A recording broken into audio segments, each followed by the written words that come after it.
chers collègues. La parole est à notre collègue Missare Claude. Missare Claude, 5 minutes maximum.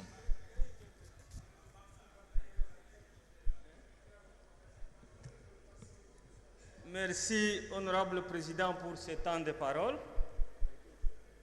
Honorable Président, honorables députés et estimés collègues, mon intervention porte sur le projet de loi autorisant la ratification de l'accord commercial entre le gouvernement de la République démocratique du Congo et le gouvernement du Burundi.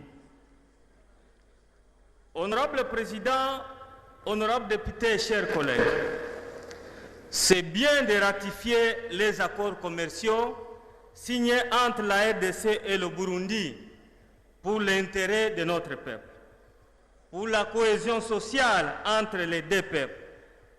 Cependant, honorable Président, la RDC, un pays en guerre, devrait être prudente en signant ces accords.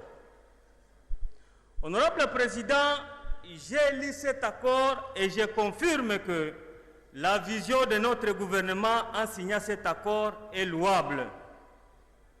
Mais je me pose la question de savoir, Honorable Président, si à l'heure actuelle, avec la crise sécuritaire chez nous, la RDC va-t-elle tirer des dividendes dans cet accord?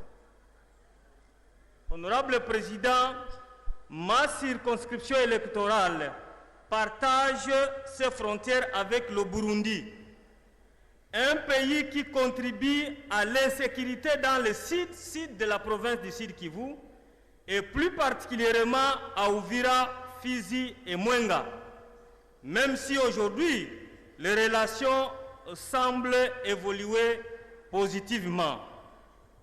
Il ne faudrait pas, Honorable Président, que nos voisins profitent de nos faiblesses pour nous exploiter.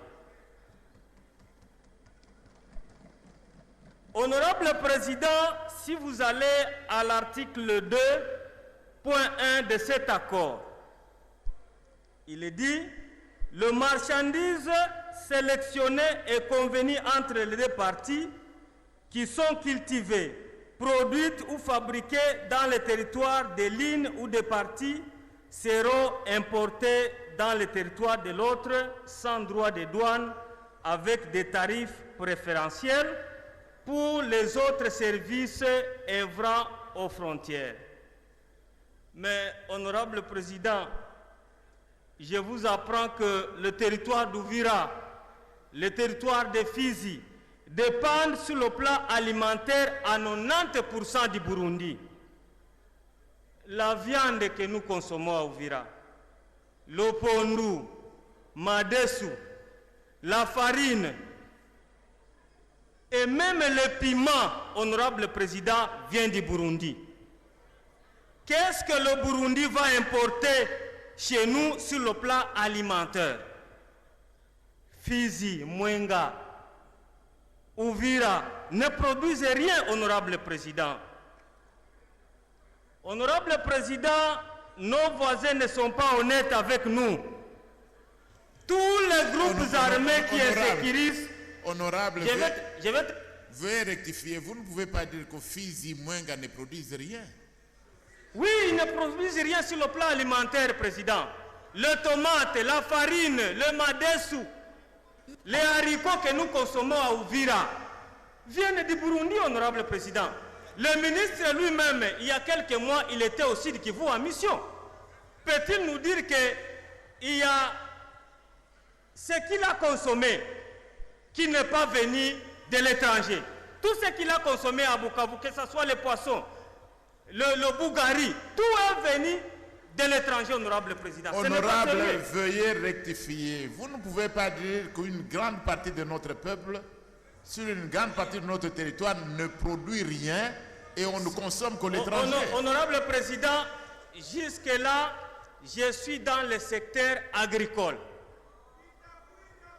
S'il vous plaît, j'ai dit le piment, les tomates, le pondu que nous consommons à Uvira, Fizi viennent du Burundi. Ce n'est pas sérieux.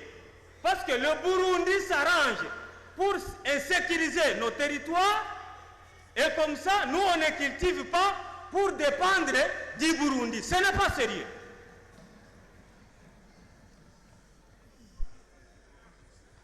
Honorable Président, le Burundi a construit une cimenterie dans la province de Cibitoki sur base du calcaire importé chez nous à Luvungi. Mais ce qui est étonnant, Honorable Président, le sac de ciment coûte 8 $ au Burundi, mais à Uvira, le sac de ciment est vendu à 15 $. Ce n'est pas normal. Et ce qui est étonnant, une fois de plus, Honorable Président, là où le calcaire est exploité, il n'y a même pas de route. Les ponts sont par terre.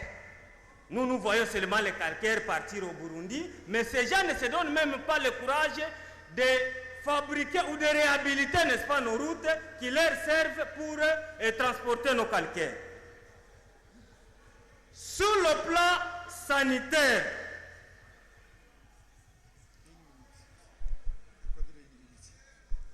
Honorable, 1 minute supplémentaire. Honorable Président, permettez-moi de citer, j'ai dit sur le plan sanitaire, pour qu'un Congolais passe ou aille faire ses affaires au Burundi, il faut passer au test Covid moyennant 5 $. Alors que chez nous, les Burundais entrent librement sans payer même 1 franc.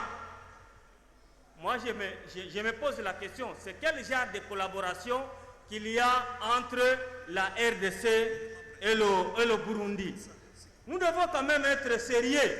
C'est pourquoi je voudrais que les ministres nous disent, en signant cet accord, quels sont les avantages, quels sont les intérêts que nous, la population d'Uvira, la population de Kamanyola, la population de Fizi, nous allons gagner.